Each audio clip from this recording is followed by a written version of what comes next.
Hello everyone, आज मैं आप लोगों को पढ़ाने वाली हूँ दक्कन चित्रकला शैली। इसके प्रीवियस क्लासेस में मैंने आपको फर्स्ट चैप्टर पांडुलिपि चित्रकला, सेकेंड चैप्टर राजस्थानी चित्रकला एंड थर्ड चैप्टर मुगल चित्रकला शैली पढ़ा रखा है। और इस वीडियो पे आप लोगों का काफ़ी अच्छा रिस्पांस मिला है मुझे, और आप लोगों के इसी रिस्पांस के अकॉर्डिंग और डिमांड के अकॉर्डिंग मैं ये फोर्थ चैप्टर लेके आई हूँ दक्कन चित्रकला शैली। पूरी कोशिश करूँगी कि मैं इसे एकदम ईजी सरल शब्दों में समझा सकूँ ताकि आपको लर्न करने में एकदम ईजी हो। ठीक है, तो इस चैप्टर को स्टार्ट करते हैं बिना देर किए हुए। और अभी एक और चीज़ कहना चाहूँगी कि मोस्ट ऑफ द बच्चों का एग्जाम तो 30 मई को पढ़ रहा है, फाइन आर्ट का पेपर। ठीक है, और इसके पहले पूरी कोशिश रहेगी कि मैं ये पूरा बुक ही आप लोगों को पढ़ा दूँ। ठीक है, ताकि आप आराम से घर बैठे मेरे चैनल से पढ़ सके। तो इसलिए इस चैनल को सब्सक्राइब कर लो और शेयर भी करो अपने उन दोस्त को जो क्लासेस नहीं ले पा रहे और घर बैठे पढ़ना चाहते हैं। तो आइए, ये हमारा फर्स्ट चैप्टर है, फोर्थ चैप्टर दक्कन चित्रकला शैली। यहाँ पे क्या लिखा हुआ है? तो लिखा हुआ है कि दक्कन चित्रकला का जो इतिहास है, इसका जो टाइम पीरियड है वो हम 16th सेंचुरी के एंड से लेके 17th सेंचुरी के एंड तक देख सकते हैं। ठीक है, ये इसका टाइम पीरियड है 16th सेंचुरी के एंड से 17th सेंचुरी के एंड तक। अब यहाँ पे बताया गया है कि ये जो दक्कन शैली है वो किस किस के अधीन रहा है या फिर इस पे किस किस का शासन रहा है।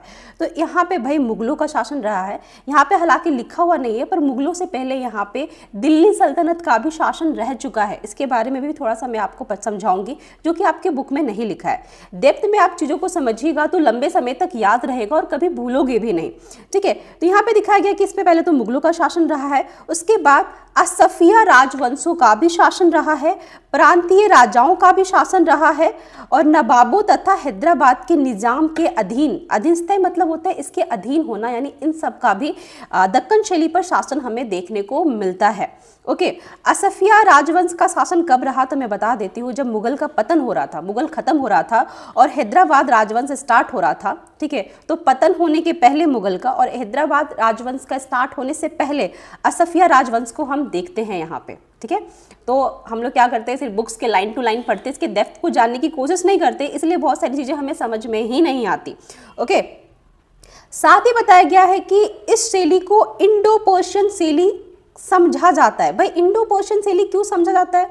तो ये बात यहाँ पे ये है कि चूंकि दक्कन पर अगर हम देखें, स्टार्टिंग हुआ है शासन होना अकबर के टाइम से, और औरंगजेब के टाइम आते आते तक पूरे दक्कन पर मुगलों का ही शासन हम देखने को मिलता है। तो मुगल ने कौन सी शैली, मुगल के अंतर्गत कौन सी शैली आती है? तो पर्शियन शैली आती है मुख्य रूप से। ठीक है, इसीलिए यहाँ पे पर्शियन शैली लिखा हुआ है, या तो फारसी भी बोल सकते हो पर्शियन शैली को। ठीक है, तो यहाँ पे आपका पर्शियन का जिक्र हुआ है। और दक्कन किधर पड़ता है? भारत में पड़ता है। भारत को इंग्लिश में हम इंडिया कहते हैं, तो इंडिया से ही आया है आपको इंडो। ठीक है, क्योंकि यहाँ पे जो आर्टिस्ट ने काम की थी वो पर्शियन आर्टिस्ट थे, पर जिस थीम पे काम हुआ था, जैसे कि नेचर की कोई चीज़ें बना रहे, तो वो भारत की जो वनस्पति है, जो लैंडस्केप है, आसपास के जो परिवेश है, उनको लेके वो चित्रित करते थे। इसलिए यहाँ पे इंडिया का भी मतलब भारतीय का भी चीज़ शामिल है, इसीलिए इसको इंडो पर्शियन शैली कहते हैं। और ये बहुत इंपॉर्टेंट क्वेश्चन है, ये आपके सिर्फ CUET एग्जाम में ही नहीं आएगा। ऐसे स्टूडेंट जो विदाउट CUET सेपरेट यूनिवर्सिटी का एग्जाम देने वाले हैं, लाइक MGKVPS। यहाँ पे एक और चीज़, मैं MGKVPS का बात उठाया तो मैं एक और चीज़ बता दूँ कि चूंकि मैंने अभी आप लोगों को फॉर्म फिलिंग का वीडियोस डाला था, तो उसमें जो नोटिफिकेशन में लिखा हुआ था कि सिर्फ प्रैक्टिकल होगा और 12th के बेस्ड पे, है ना, 12th के जो नॉर्मलाइजेशन स्कोर पे दोनों का मेरिट, दोनों का 12th का नॉर्मलाइजेशन स्कोर और जो आप प्रैक्टिकल में स्कोर करोगे, दोनों को प्लस करके एवरेज मार्किंग निकाल के आपके स्कोर डिसाइड किए जाएंगे एडमिशन्स के लिए। लेकिन यहाँ पे थ्योरी की कोई बात हुई नहीं है, तो यहाँ पे मैं ये भी नहीं कहूँगी 100% की थ्योरी बिल्कुल ही नहीं होगा। हालांकि प्रीवियस 3 ईयर से थ्योरी के एग्जाम नहीं हुए हैं महात्मा गांधी काशी विद्यापीठ में। अब यहाँ पे ये देखने वाली बात है कि इस बार लेते हैं कि नहीं लेते हैं। चांसेस यही है कि बहुत कम चांस है कि थोड़ा ये थ्योरी पेपर ले, बट आप माइंड में थोड़ा सा ये भी मेकअप करके चलना कि मे बी हो भी सकता है। ऐसा ना हो कि आप एग्जाम देने जाओ और एकदम से थ्योरी पेपर भी ये लोग ले ले और आप एकदम से प्रिपेयर ना हो। तो थोड़ा बहुत थ्योरी भी आप लोग पढ़ लेना। ओके, नहीं लिया गया तो बहुत अच्छा है, और लिया गया तो आप दे सको। तो वही बात वापस से आ जाते हैं चैप्टर पे। तो इंडो पर्शियन शैली आपको समझ में आ गया। तो ये ऐसे क्वेश्चंस ना सभी यूनिवर्सिटी पूछती है, ये बहुत ही इंपॉर्टेंट क्वेश्चंस में से एक है और ऑलरेडी आए हुए क्वेश्चंस है BFA के एंट्रेंस एग्जाम में। ठीक है, अब साथ ही बताया जा रहा है कि ये जो दक्कनी शैली की जो शुरुआत हुई है, उद्गम का मतलब होता है शुरुआत होना, तो इसकी जो शुरुआत हुई है वो साफावीद शैली से हुई है, फारसी शैली से हुई है, तुर्की शैली से हुई है और मुगल चित्रकला शैली से हुई है इसकी शुरुआत। ओके, लेकिन अगर आप ये सारी चीज़ें तो एक तरफ ही आपकी बुक की पहले पैराग्राफ का मैंने आपको पढ़ाया है, क्या आपको पता है कि दक्कन चित्रकला शैली को पहले किस शैली के नाम से हम जानते थे, ये आपको पता है? या फिर ये आपको पता है कि यहाँ पे जो दिल्ली सल्तनत का शासन हुआ वो कैसे हुआ, दक्कन जो शैली नाम पड़ा, दक्कन साम्राज्य जो यहाँ स्थापित हुआ वो कैसे हुआ? तो उसके पीछे भी मैं थोड़ा सा आपको बेसिक नॉलेज दे देती हूँ, ठीक है, ध्यान में रहेगा तो चीज़ें समझने में और ईजी होगा। तो दक्कन चित्रकला शैली से पहले यहाँ पे विजयनगर साम्राज्य का शासन हुआ करता था। जब दिल्ली सल्तनत का आक्रमण हुआ, यहाँ पे बता दूं कि मुगल सल्तनत के पहले हम लोग दिल्ली सल्तनत पढ़ते हैं, ठीक है, और दिल्ली साइड दिल्ली सल्तनत था। दिल्ली सल्तनत पूरी तरह जब खत्म हुआ तब जाके मुगल सल्तनत आया है। इब्राहिम लोदी, हाँ जी हाँ, इब्राहिम लोदी को बाबर ने हराया था दिल्ली में और उसके बाद उन्होंने अपना राज्य स्थापित किया था। तो जब यहाँ पे दिल्ली सल्तनत था तो दिल्ली सल्तनत दिल्ली साइड था, उसके बाद ये लोग धीरे धीरे दक्कन के साइड भी अपना साम्राज्य स्थापित किए, वहाँ भी युद्ध किए, जीते। और ये जब दक्कन के साइड अपना साम्राज्य स्थापित किए तो यहाँ पे इन्होंने विजयनगर साम्राज्य का नाम बदल कर दक्कन साम्राज्य कर दिया और उसके बाद हम यहाँ पे चित्रकला जब देखते हैं तो हम नाम रख दिए दक्कन चित्रकला शैली, ठीक है, यहाँ की मतलब दक्कन के स्टाइल में बनी हुई पेंटिंग। और एक चीज़ है कि दक्कन साम्राज्य को एक और नाम से जानते हैं, वो है बहमिनी साम्राज्य। याद रखिएगा, दक्कन साम्राज्य को बहमिनी साम्राज्य के नाम से भी जानते हैं। तो ये बहुत इंपॉर्टेंट पॉइंट से आप लिख लेना और याद भी कर लेना। एंड एक और चीज़ मैं बात करूँगी कि क्या ये चीज़ जो हम लोग बोलते हैं कि दक्कन चित्रकला शैली दक्षिण साइड है इसीलिए दक्कन नाम आया है, ये बता दूं, तो क्या पूरे दक्षिण साइड फैला हुआ चित्रकला? जी नहीं, ठीक है, दक्षिण के कुछ पठारी हिस्सों में फैली हुई है ये चित्रकला शैली। कौन कौन से हिस्सों में? तो पहला हो गया आपका कर्नाटक का कुछ हिस्सा, महाराष्ट्र का निचला हिस्सा और तेलंगाना का कुछ हिस्सा में दक्कन चित्रकला शैली फैली हुई है। बस हम लोग यहीं पे देखते हैं, ठीक है। तो ये तो रही बेसिक नॉलेज जो कि आपके बुक में नहीं लिखी गई है और मैंने आपको बताई है। साथ ही यहाँ पे एक पेंटिंग्स का भी जिक्र किया गया है। सुल्तान आदिल शाह द्वितीय तंबूरा बजाते हुए फारूक बेग इसके पेंटर हैं और बीजापुर की ये पेंटिंग है, बनाई गई है 1595 से लेके 1600 के बीच में और राष्ट्रीय संग्रहालय प्रयाग चेक गणराज्य में रखा गया है। तो ये पूरा आपको याद कर लेना है। जितनी भी बुक के अंदर आप पेंटिंग्स देखते हैं और यहाँ पे जो भी लिखा हुआ देखते हैं उस पेंटिंग के बारे में, इसको आपको बिल्कुल याद कर लेना है। ओके, अब आगे स्क्रॉल करते हैं और आते हैं नेक्स्ट पैराग्राफ में। तो यहाँ पे मैं अगर सिंपल सरल शब्दों में समझाओ, एक मिनट, यहाँ पे अगर इस पैराग्राफ को मैं सिंपल सरल शब्दों में समझाऊँ तो लिखा हुआ है कि जो दक्कन के इतिहासकार या दक्कन के जो शैली है, ये शैली अपनी एक अलग पहचान बनाती है, ठीक है, विशिष्ट चित्रकला शैली मानते हैं। मतलब कहने का मतलब है कि ये शैली की अपनी एक अलग पहचान थी, पर अलग पहचान होते हुए भी इस शैली के अस्तित्व को स्वतंत्र रूप से नहीं स्वीकारा गया, ठीक है। एक बोलता है कि नहीं, मैं अपनी एक स्वतंत्र शैली है, मेरी शैली पर किसी शैली का क्या है, दबाव नहीं है, इफेक्ट नहीं है, ठीक है। उसी तरीके से दक्कन शैली भी थी। इसको ये जो है अपनी खुद की एक अलग पहचान की शैली थी, बट कभी इसे स्वतंत्र शैली के रूप में नहीं स्वीकारा गया। क्यों नहीं स्वीकारा गया? क्योंकि तब तक मुगलों का जो शासन था वो बहुत प्रबल हो चुका था, मतलब बहुत ज़्यादा हावी हो चुका था और मुगल कभी भी, और मुगलों का भी शासन यहाँ पर भी रहा है, तो मुगल कभी भी इसे स्वतंत्र शैली के रूप में नहीं स्वीकारते हैं मुगल साम्राज्य के लोग। इसीलिए ये स्वतंत्र होने के बाद भी इसे स्वतंत्र शैली के रूप में स्वीकारा नहीं गया, इसे मुगलों के अधीन माना जाता है। ओके, वही यहाँ पे लिखा गया है। साथ में ये भी लिखा गया है कि यहाँ के जो राजा थे उन्होंने चित्रकारों को बहाल किया मतलब पनाह दिया, यहाँ रहने दिया, संरक्षण प्रदान की। उनके देखरेख में उन्होंने बहुत सारी यहाँ के चित्रकारों से पेंटिंग्स भी बनवाई जो यहाँ पे आए थे आर्टिस्ट, ठीक है, काम भी किए, पर काम करने के बावजूद भी इसे स्वतंत्रता शैली के रूप में स्वीकारा नहीं गया। बस यही लाइन लिखी है। तो एक लाइन में अगर हम सिर्फ समझे कि दक्कन चित्रकला शैली की अपनी एक अलग पहचान थी, पर अपनी एक अलग पहचान होने के बावजूद भी इसे स्वतंत्र शैली के रूप में नहीं स्वीकारा गया, क्योंकि मुगल नहीं चाहते थे कि हम इसे स्वतंत्र शैली का दर्जा दें, वो चाहते थे कि ये शैली हमारे अधीन रहे, ठीक है। ये हो गया। अब हम आगे बढ़ते हैं नेक्स्ट पैराग्राफ की ओर। तो यहाँ पे लिखा हुआ है कि यहाँ पे किस किस तरह की पेंटिंग्स बनी, तो मानव आकृति की पेंटिंग्स बनी, ऐतिहासिक चीज़ों पर पेंटिंग्स बनी, धार्मिक आकृतियों पर पेंटिंग्स की गई है और अलग अलग शैलियों में की गई है। जैसे कि ये सारी पेंटिंग्स आप देखोगे तो फारसी प्रभाव है, भारतीय प्रभाव है, मुगल प्रभाव है, इन सभी प्रभाव के मतलब इफेक्ट के साथ ये पेंटिंग्स बनाई गई। इसीलिए यहाँ पे मुगल चित्रकला ही सिर्फ विशिष्ट शैली नहीं है, ठीक है। एक मुगल को ही सिर्फ हम विशिष्ट नहीं मानते, क्योंकि यहाँ पे थोड़ा थोड़ा और भी शैलियों का हम यहाँ प्रभाव देखने को मिलता है। साथ ही यहाँ पे ये कहा गया है कि यहाँ पे कलात्मक की दृष्टि से, मतलब चित्र की दृष्टि से साफावीद और ओटोमन शैली का भी प्रभाव दिखता है। अब भाई ये साफावीद और ओटोमन क्या है, तो मैं बता दूं कि साफावीद शैली ईरानी शैली के अंतर्गत आती है। ईरानी शैली के अंतर्गत एक वंश है साफावीद वंश कह के, ठीक है, और वही साफावीद से आया है आपका साफावीद शैली। तो आप इसे समझ सकते हो कि ये ईरानी शैली के अंतर्गत आता है। वही ओटोमन को हम तुर्की शैली के अंतर्गत देखते हैं, ठीक है, ये ध्यान रखिएगा। साफावीद ईरानी शैली के अंतर्गत और ओटोमन तुर्की शैली के अंतर्गत आता है। ये शैली कैसी पेंटिंग्स बनाती थी, तो ये शैली उत्कृष्ट और हूबहू चित्र बनाने के लिए मशहूर थी।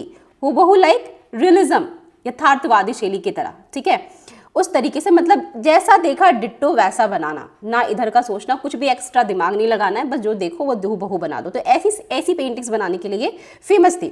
और यहाँ पे जो कलात्मक विकास है एशियन इस्लामिक कला, वो मुगल कला में बड़े पैमाने पर दिखता है। मतलब कला को लेके जो विकास हम यहाँ पे देखते हैं वो मुगल और इस्लामिक, मतलब मुगल लोग को इस्लामिक ही कहा जाता है, ठीक है, ये भी आप लोग जान लीजिए, क्योंकि मुगल लोग क्या थे, मुस्लिम थे, उन्हीं लोग को इस्लामिक कहा जाता है। और दिल्ली सल्तनत के लोग भी इस्लामिक ही थे, वो भी मुस्लिम थे, ओके। तो जब भी ये भी ध्यान रखना कि जब भी दिल्ली सल्तनत से जब इसका शासन होना स्टार्ट हुआ दक्कन शैली पे, तब सिर्फ इस्लामिक शासन था, राजपूतों का शासन हम लोग नहीं देखते, ओके। तो ये हो गया। अब हम बात कर लेते हैं इसके आगे की पैराग्राफ पे। तो लिखा हुआ है कि ये शैली कहाँ विकसित है, तो विंध्य पर्वत से दूर दक्षिण भारत के पठारी क्षेत्रों में विकसित हुई है और 16वीं से 17वीं शताब्दी के बीच में हम इस शैली को देखते हैं। और यहाँ पर क्षेत्रीय संस्कृति भाषाओं, मतलब इन सभी का प्रयोग किया गया है पेंटिंग्स बनाने के लिए, ठीक है। साथ ही आकर्षक सतत शैली का विकास हुआ है, ठीक है। और यहाँ पे हम ये भी देखते हैं कि विकास होने के दौरान यहाँ पे 3 उपशैलियाँ इस बुक के अकॉर्डिंग निकल के आई है। हालांकि दक्कन की और भी बहुत सारी अलग अलग उपशैलियाँ हैं, पर इस बुक के अकॉर्डिंग आपको 3 ही उपशैलियाँ पढ़नी है। पहली उपशैली है बीजापुर, दूसरी उपशैली है गोलकुंडा और तीसरी उपशैली है आपका अहमदनगर, ठीक है। तो यहाँ पे एक क्वेश्चन ये भी हो सकता है कि आपका दक्कन चित्रकला शैली का पहला केंद्र कौन सा है, तो अहमदनगर ये पहला केंद्र है, ये ध्यान रखिएगा। बीजापुर गोलकुंडा नहीं, पहला केंद्र अहमदनगर है, ओके। इसको हम केंद्र भी बोल सकते हैं, इसको हम उपशैली भी बोल सकते हैं, इसको हम शाखाएं भी बोल सकते हैं, और या फिर रियासत भी बोल सकते हैं, ठीक है। तो ये 3 रियासत के बारे में हम आगे पढ़ेंगे। वही लिखा हुआ है कि इन 3 रियासत में किस तरीके से काम हुए, किस तरीके से अपनी एक अलग परिकृष्ट विशिष्ट शैली में विकसित हुई है ना, कैसे मधुर कलर, मतलब अच्छे कलर यूज़ किए गए हैं, ठीक है, सौंदर्य बोध के साथ जुड़ी हुई है, मतलब सुंदर तरीके से काम किए गए हैं। घने संयोजन का मतलब होता है कि डिटेल में कंपोज करना, ठीक है, तो कितना अच्छे से डिटेल में काम किया गया है। वातावरण और सौंदर्य की सहज को किस तरीके से अच्छे से अभिव्यक्ति, मतलब किस तरीके से दिखाया गया है, उनके बारे में हम अब पढ़ेंगे। तो आई होप कि आपको यहाँ तक तो समझ में आ गया होगा, है ना। तो स्टार्ट करते हैं अब हम अहमदनगर चित्रकला शैली से पढ़ना, ठीक है। यहाँ पे बताया गया है कि अहमदनगर की जो शुरुआती उदाहरण है वो हम किस राजा के टाइम पे देखते हैं, निजाम शाह प्रथम के टाइम पर, और उनके कविताओं के संग्रह से मिलते हैं। निजाम शाह प्रथम का जो टाइम पीरियड है, मतलब ये 1553 में राजा बने और 1565 तक ये राजा बने रहे। उसके बाद या तो इनकी डेथ हो गई होगी या तो ये इनकी राजगद्दी छीन ली गई होगी, यूजुअली डेथ ही होती है। तो यहाँ पे ये इनका टाइम पीरियड है, याद कर लेना आप। और बहुत कम समय तक इन्होंने शासन किया, जैसा कि हम यहाँ पे टाइम पीरियड देख पा रहे हैं। और इनकी एक कविता संग्रह थी और इसी कविता संग्रह से टोटल 12 मिनिएचर पेंटिंग्स बनाई गई थी और अधिकांश यानी ज्यादातर पेंटिंग्स युद्ध के दृश्यों पे बनी थी, ठीक है। युद्ध का दृश्य समझते हैं, तो युद्ध के दृश्यों पे ज्यादातर मिनिएचर पेंटिंग्स बनी थी। परंतु एक जो पेंटिंग्स थी वो था रानी का विवाह। इसी रानी का विवाह के बारे में पूरा आगे तक लिखा हुआ है, ठीक है। इस पैराग्राफ में। तो चलिए आते हैं रानी का विवाह के बारे में क्या लिखा हुआ है। तो इस रानी का विवाह का जो पेंटिंग है, चित्रण है, इसमें जो रंग की भव्यता है और रेखांकन की मधुरता, मधुरता का मतलब है कि एकदम रिद्म में लाइन खींचना, बहुत ही संतुष्टि का अनुभव देती है। मतलब क्या बोलते हैं उसको, सेटिस्फैक्शन देती है कि भाई कितना सुंदर बना है, कितने अच्छे से कलर किया गया है। ओके, और रानी के विवाह में जो युवती है, जो फीमेल फेस है, ठीक है, उस पर किसका इम्पैक्ट पड़ा है, मतलब उस पर किस शैली का प्रभाव पड़ा है। तो इस पेंटिंग्स पे हमको मालवा शैली का प्रभाव दिखता है, अहमदाबाद का भी प्रभाव दिखता है और प्राग मुगल का प्रभाव दिखता है, और साथ ही उसके साथ ही उत्तर भारतीय परंपरा का भी प्रभाव दिखता है। उत्तर भारतीय परंपरा का प्रभाव क्यों दिखता है? क्योंकि ये युवती की जो कॉस्ट्यूम है वो भारतीय शैली में बनी है। मतलब भारत के लोग कैसा कपड़ा पहनते हैं, साड़ी, और किस तरीके से रहते हैं, उस तरीके से यहाँ पे बनाया गया है। ठीक है, तो ये देख लो, मालवा, अहमदाबाद और आपका मुगल, प्राक मुगल, और आपका प्राक मुगल यानी शुरुआती मुगल, ठीक है, और आपका भारतीय परंपरा का प्रभाव पड़ा है। उसके बाद लिखा हुआ है कि अगर अहमदनगर के इस चित्रण में युवती की अगर वेशभूषा मतलब उसका जो कॉस्ट्यूम है, उसका जो पहनावा ओढ़ावा है, उसमें काफ़ी बदलाव के साथ हम भारतीय परंपरा में देखते हैं। मतलब भारतीय परंपरा के साथ इसको बनाया गया है, जिसमें युवती क्या पहनी हुई है, तो चोली पहनी हुई है, लहंगा चोली जो हम बोलते हैं, चोली पहनी हुई है, और उनकी चोटी जिसके अंत में फुदने बने हुए, जैसे कि पंजाबी लोग अपनी चोटी में रिबन बांधते हैं ना एकदम लास्ट में गुथ के, तो वही उसकी चोटी में लास्ट में एकदम फुदने, उसी को फुदना बोलते हैं, रिबन बंधे हुए हैं, और शरीर के इर्द गिर्द से होते हुए निम्बत तक लटके दुपट्टे का चित्रण जो है दक्षिण भारतीय शैली में हुआ है। तो ये जो दुपट्टे का चित्रण है ये कहाँ से मैच खाता है, तो ये लेपाक्षी के भित्ति चित्रों से मैच खाता है। ठीक है, लेपाक्षी के भित्ति चित्रों से। निम्बत का मतलब होता है आपका हिप, कमर तक, दुपट्टा कमर तक लटका हुआ है, और लेपाक्षी कहाँ पड़ता है, तो दक्षिण में ही एक लेपाक्षी जगह का नाम है, और इसी जगह के नाम पे यहाँ पे एक मंदिर बनाई गई है, और जगह के अकॉर्डिंग ये नाम रखा गया है लेपाक्षी मंदिर। जगह का नाम है लेपाक्षी, तो मंदिर का नाम रख दिया गया लेपाक्षी मंदिर। और लेपाक्षी मंदिर की अगर आप भित्ति चित्र यानी वॉल पेंटिंग देखेंगे और यहाँ पे नारी का चित्रण देखेंगे, तो यहाँ की नारी चित्रण के जो दुपट्टे हैं वैसे ही निम्बत यानी हिप तक बनाई गई है, और वहीं से इंस्पायर होके यहाँ पे रानी का विवाह के पेंटिंग्स में चित्रण किया गया है। ठीक है, उसके बाद बोला जा रहा है कि जो यहाँ पे रंग योजना है, जो कलर डाले गए हैं, वो आमतौर पर भारतीय पांडुलिपि चित्रण से भिन्न है। भारतीय पांडुलिपि की जो पेंटिंग्स में कलर कैसे डाले जाते थे, वैसे कलर ना डालकर मुगल चित्रकला शैली से मेल खाती है। मतलब मुगल चित्रकला शैली में जिस तरीके से कलर यूज किए गए हैं वैसे ही कलर यहाँ पे अप्लाई किए गए हैं। उसके बाद ये बोला गया है कि इसमें, ठीक है, इसमें अधिक तीखी व समृद्ध रंग योजना है। मतलब चटक कलर का यूज किया गया है यहाँ पे। और दक्कन शैली चित्रकला की जो विशेषताएं बताई गई है वो ये है कि ऊंचा उठता हुआ वृत्तकार क्षितिज बनाया गया है, सुनहरे आकाश का चित्रण किया गया है, और ये जो चित्रण हुए हैं, ये जो पेंटिंग्स बने हुए हैं क्षितिज की और आकाश का चित्रण, उसमें फारसी का प्रभाव हम देखते हैं। यहाँ पे देखिए लिखा हुआ है फारसी प्रभाव प्रदर्शित करता है। ठीक है, और लास्ट में लिखा हुआ है कि हम देख सकते हैं कि दक्कन की जो भी पेंटिंग्स है, ठीक है, दक्कन राज्यों की जो परिदृश्य है, ये इसमें जो भी पेंटिंग्स बनी इन सब पर फारसी शैली का प्रभाव हम देखते हैं। ठीक है, तो ये हो गया। अब इसके बाद जो नेक्स्ट पैराग्राफ में पढ़ेंगे वो पढ़ेंगे दक्कन की रागमाला चित्रकला श्रृंखला। जी हाँ, बता दूं कि यहाँ तो मैंने पहले आप लोगों को मिनिएचर पेंटिंग बताया 12th मिनिएचर पेंटिंग, जिसमें से मोस्ट ऑफ द पेंटिंग युद्ध के दृष्टि की थी और एक रानी का विवाह था। अब जो दूसरी पेंटिंग की बात हो रही है वो है रागमाला ग्रंथों पर बनाई गई पेंटिंग के सीरीज। श्रृंखला का मतलब होता है सीरीज। एक ही टॉपिक पे जब हम बहुत सारी पेंटिंग्स बनाते हैं तो उसको हम कहते हैं सीरीज। ठीक है, तो रागमाला पे बहुत सारी पेंटिंग्स की एक सीरीज बनाई गई थी, और इस सीरीज में जो नारी की वेशभूषा है वो काफ़ी रोचक है, काफ़ी इंटरेस्टिंग है, देखने लायक है। ठीक है, इसमें इस पेंटिंग को 17th सेंचुरी के आसपास जब दक्कन शैली का विकास हो रहा था तब बनाया गया था। हालांकि हमने क्या देखा कि दक्कन शैली 16th सेंचुरी में स्टार्ट हो चुकी है, लेकिन जब 17th सेंचुरी आया और 17th सेंचुरी आते आते और ज़्यादा डेवलप तो हो चुका होगा दक्कन, तो वो जो डेवलप हुआ, जो विकास हुआ, उस विकास के साथ साथ जो रागमाला की पेंटिंग्स है उसको बनाई गई। ओके, इसमें जो नारी की जो बालों का जो जूड़ा है, जो हम खोपा बांधते हैं, जूड़ा बड़ा सा गोला सा बांधते हैं, उस जूड़ा को कैसे बनाया गया, तो उस जूड़ा पे भी आप देखोगे तो लेपाक्षी भित्ति चित्रों की तरह गर्दन से लटका हुआ दिखाया गया है। अगर आप लेपाक्षी मंदिर जाएंगे और वहाँ का भित्ति चित्र देखेंगे तो नारी का जो जूड़ा है वैसे ही गर्दन से लटका हुआ है, और यहाँ पे भी वैसे ही सेम बनाया गया है। तो वही रिलेट किया गया है कि देखो भाई ऐसा बनाया है। ठीक है।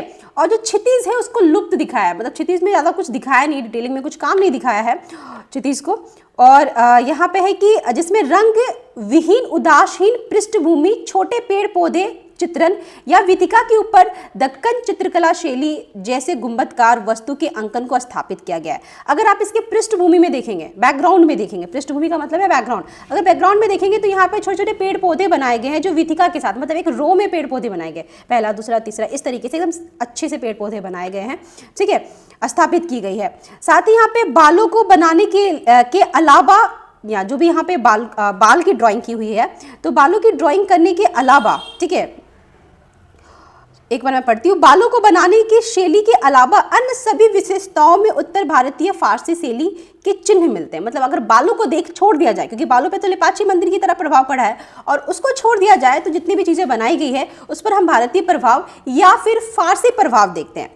उसके बाद लिखा है कि अगर पुरुष की वेशभूषा की बात करें, ठीक है, पुरुष की वेशभूषा की बात करें तो वो निश्चित रूप से भारतीय शैली में बनाई गई है।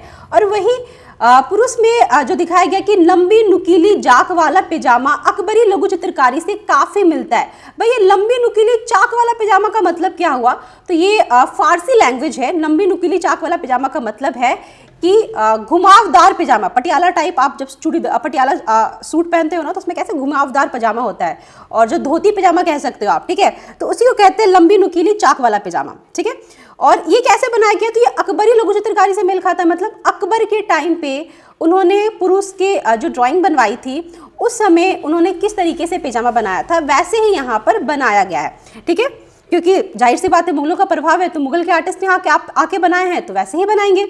फिर ये चित्र संभवतः, है ना, दिल्ली अहमदाबाद के बीच के क्षेत्र का माना जा सकता है। मतलब जो रागमाला पे पेंटिंग्स बनी है सीरीज पे, ये दिल्ली और अहमदाबाद के बीच की क्षेत्र की पेंटिंग्स मानी गई है।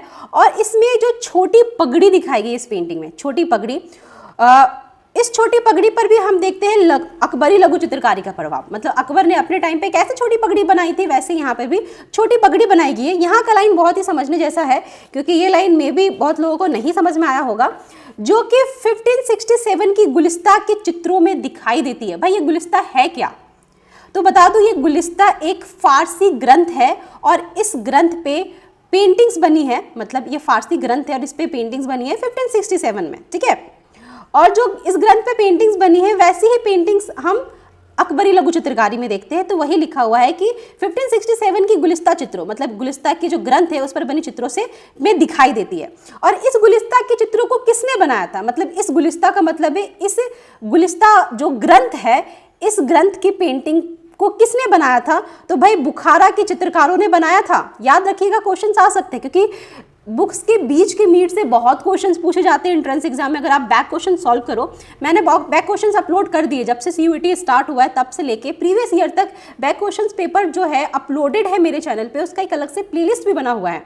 आप लोग जाइए मेरे चैनल पे, प्लेलिस्ट ओपन कीजिए और वहाँ पे आपको मिल जाएगा CUET previous year question paper. आप लोग सारे सॉल्व कर लीजिएगा, क्योंकि अगर आप उसको सॉल्व करेंगे तो आपको समझ में आएगा कि एग्जाम का पैटर्न क्या होता है, क्वेश्चन पूछने का तरीका क्या होता है। क्योंकि क्वेश्चन बहुत ज़्यादा, ये जो चैप्टर्स की जो लाइंस है ना, इस लाइंस के अंदर से पूछे जाते हैं, ठीक है। तो ये हो गया कि बुखारा के आर्टिस्ट ने बनाया है गुलिस्ता ग्रंथ के चित्रों को, ठीक है, गुलिस्ता का जो ग्रंथ है उसके चित्रों को। अब उसके बाद बात की जा रही है कि तथ्यात्मक रूप से यह भी संभावना है कि इन चित्रकारों ने दक्कनी चित्रकला के लिए भी काम किया होगा। मतलब किन चित्रकारों ने, ये कहा जा रहा है कि जो बुखारा के आर्टिस्ट है जिन्होंने गुलिस्ता ग्रंथ पे पेंटिंग्स बनाई है, जरूर इन्होंने दक्कन शैली पे भी काम किया है, दक्कन में भी आके इन्होंने काम किया है। इसलिए इसका संदर्भ, जो इसका प्रमाण हमको मिलता है, कहाँ मिलता है, बांकीपुर लाइब्रेरी पटना में संग्रहित एक पांडुलिपि से मिलता है। बता दूं कि पटना में एक लाइब्रेरी है, लाइब्रेरी का नाम है बांकीपुर लाइब्रेरी, और यहाँ पे एक पांडुलिपि मिलती है। पांडुलिपि का मतलब है हाथ से लिखे गए ग्रंथ को पांडुलिपि ग्रंथ कहते हैं, ठीक है, क्योंकि पहले के टाइम पे कोई टाइपराइटर, कोई मशीन नहीं हुआ करता था, तो हाथी से ग्रंथ को लिखा जाता था। तो हाथ से लिखे गए ग्रंथ पांडुलिपि ग्रंथ कहलाते हैं। और ये जो ग्रंथ रखे गए थे बांकीपुर लाइब्रेरी में, इस ग्रंथ का नाम था यूसुफ जुलेखा। लिख लीजिए आप लोग कॉपी में, यूसुफ जुलेखा नाम था इस ग्रंथ का। और इस ग्रंथ के जो चित्रकार बताए जाते हैं वो यूसुफ बताए जाते हैं। तो यहाँ पे ये समझ लेना यूसुफ जुलेखा जिस पर ग्रंथ लिखा गया है ये अलग है, और जो ये आर्टिस्ट है यूसुफ ये दोनों अलग है, क्योंकि इसके बारे में मैंने डिटेल में पढ़ा है। ओके, इसलिए मैं आपको कॉन्फिडेंटली बता रही हूँ कि यूसुफ जुलेखा पे लिखी गई ग्रंथ है, पर आर्टिस्ट यूसुफ ये अलग है। इन्होंने 1569 में, ठीक है, ये जो ग्रंथ थी पांडुलिपि यूसुफ जुलेखा की, इस पर उन्होंने पेंट किया था, और ये इब्राहिम आदिल शाह को समर्पित है ये ग्रंथ। ओके, वही कह रहा है कि ये संभवतः गोलकुंडा के इब्राहिम कुतुब शाह भी हो सकते हैं। मतलब कि थोड़ा सा मैं इसको हटा दूं, ये जो आपका इब्राहिम आदिल शाह है, ये कहा जा रहा है इस बुक में कि ये संभवतः गोलकुंडा में जो इब्राहिम कुतुब शाह है ना, ये वो हो सकते हैं। 100% श्योरिटी नहीं है, पर संभावना है कि ये वही हो सकते हैं, और जिन्होंने 1550 से लेकर 1580 के बीच यहाँ शासन किया था, ठीक है, दक्कन में शासन किया था। और इस पांडुलिपि पे, किस पांडुलिपि पे, जो आपका बांकेपुर लाइब्रेरी में रखा हुआ है पांडुलिपि, ठीक है, उसी पांडुलिपि पे टोटल 7 मिनिएचर पेंटिंग बनी है, 7 लघु चित्रकारी, ठीक है, को बनाया गया है। और संभवतः ये जो पेंटिंग से किसने बनाई है, तो बुखारा के आर्टिस्ट ने इस पेंटिंग को बनाया है, ठीक है। तो बस यही है आपका अहमदनगर में, ज़्यादा कुछ पढ़ने का नहीं है। लेकिन हाँ, यहाँ पे ध्यान देने वाली बात ये है कि जितने भी आप पढ़ रहे हो उसके बीच बीच से जो भी इंपॉर्टेंट चीज़ें दिख रही है, गुलिस्ता से क्वेश्चन आ सकता है, आपका जो बांकीपुर लाइब्रेरी है ये आ सकता है, गुलिस्ता की जो ग्रंथ की पेंटिंग कब बनाई गई ये आ सकता है, बहुत सारे चाक वाला पैजामा से जो क्वेश्चन है वो आ सकता है, ठीक है। ये जो 7 मिनिएचर पेंटिंग बनी है बांकीपुर लाइब्रेरी के ग्रंथ पे, ये क्वेश्चन आ सकता है। तो ये सब आपको याद करना है, बिल्कुल भी आप स्किप ना करें कि बीच के लाइन से एकदम उड़ा दे कि नहीं बस एक बार पढ़ लिया ना हो गया, एग्जाम में ऑप्शन तो आएगा, देख के टिक मार्क कर देंगे। भाई मैं आपको समझा दूं कि एग्जाम के क्वेश्चंस बहुत टफ नहीं होते हैं, इसी ही होते हैं, बट इतना घुमा के पूछेगा ना क्वेश्चंस कि आपको आता हुआ भी क्वेश्चंस आप नहीं कर पाओगे, अटेम्प्ट नहीं कर पाओगे, जब तक आप अच्छे से डिटेल में डेप्थ में जाके चीज़ों को नहीं पढ़ेंगे। और अभी भी आपके पास 1 मंथ का टाइम है, जो कि अगर आप अभी भी डेडिकेटेड होकर पढ़ोगे ना तो आपके पास इनफ टाइम है, आप अच्छे से तैयारी कर सकते हो। अगर आप पूरा दिन रात एकदम लगा दोगे कि बस मुझे अभी थ्योरी पढ़ना है और एकदम एग्जाम क्रैक करना है थ्योरी का, तो हो जाएगा, ठीक है।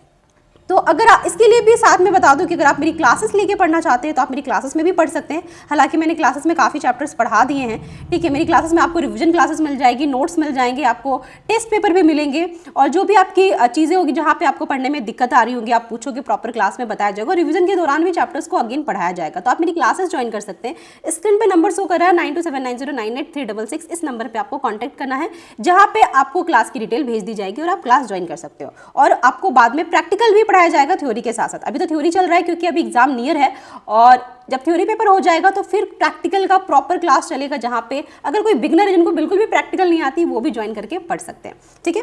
तो अब मैं इसके नेक्स्ट वीडियो में मैं बीजापुर पढ़ाऊंगी आपको, और बीजापुर के बाद आपका एक बीजापुर और देन गोलकुंडा रह गया, ठीक है, हाँ गोलकुंडा पढ़ाऊंगी, ठीक है। और उसके बाद कल की वीडियो में जितनी भी पेंटिंग्स है वो भी पढ़ा के चैप्टर को खत्म ही कर दूंगी। तो इस वीडियो में मैं अभी इतनी ही पढ़ाने वाली हूँ, क्योंकि वीडियो को बनाने एडिट करके पोस्ट करने में काफ़ी टाइम जाता है गाइज। ये इतना इजी नहीं होता जितना इजी आपको अवेलेबल मिलता है आपको यूट्यूब चैनल पे मेरे।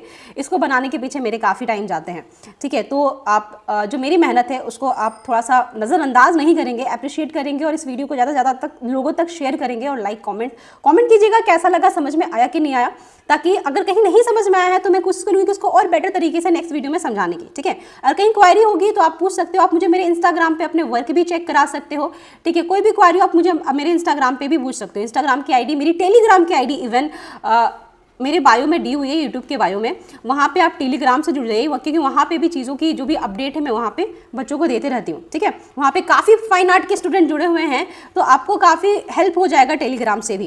तो चलिए इस वीडियो में इतने ही, मिलते हैं आपसे नेक्स्ट वीडियो में। अपना ख्याल रखिए, नमस्ते and thank you for watching.